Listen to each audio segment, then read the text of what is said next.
मध्य प्रदेश विधानसभा चुनाव को लेकर राजनीतिक गलियारों में अभी से हलचल तेज हो गई है। जहां एक तरफ बीजेपी अपने कमल को बरकरार रखना चाहती है, तो वहीं दूसरी तरफ कांग्रेस सत्ता में काबिज होने के लिए रणनीति बना रही है। पार्टी ने अब बीजेपी के खिलाफ ऐसा जाल बिछाया है जिसमें बीजेपी उलझती हुई नजर आ रही है। तो क्या है कांग्रेस की खास रणनीति, देखिए ये खास रिपोर्ट। मध्य प्रदेश की सियासत दूसरे देशों से बहुत अलग है, तभी तो कहते हैं कि एमपी अजब है। यहाँ की राजनीति गजब है। यही वजह है कि जब जब चुनाव आते हैं तब तब कांग्रेस से लेकर बीजेपी तक अपनी पूरी ताकत झोंककर सत्ता पर पहुंचने के लिए जोर लगाते हैं। इस बार भी कांग्रेस ने पूरा दम लगा दिया है, जिससे बीजेपी बेदम होती नजर आ रही है।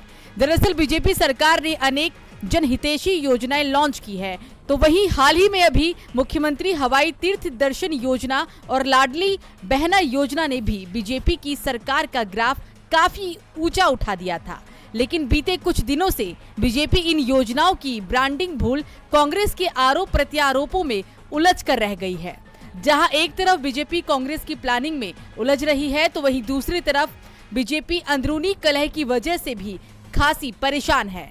ताजा मामला बुंदेलखंड से सामने आया, जहां बीजेपी सरकार के 3 मंत्रियों के आपसी मनमुटाव ने जमकर सुर्खियां बटोरी थी। मंत्री गोपाल भार्गव और गोविंद सिंह राजपूत ने कुछ विधायकों के साथ मिलकर मुख्यमंत्री शिवराज सिंह चौहान से मंत्री भूपेंद्र सिंह की शिकायत तक कर दी थी। इतना ही नहीं, नाराज मंत्रियों ने यहां तक धमकी दे दी थी कि अगर सब कुछ ठीक नहीं रहा तो वे सामूहिक रूप से इस्तीफा दे देंगे। ये मामला जैसे तैसे थमा ही था कि मंत्री गोविंद सिंह राजपूत के पुत्र आकाश राजपूत द्वारा डाली गई एक पोस्ट ने मामले को फिर से तूल दे दिया।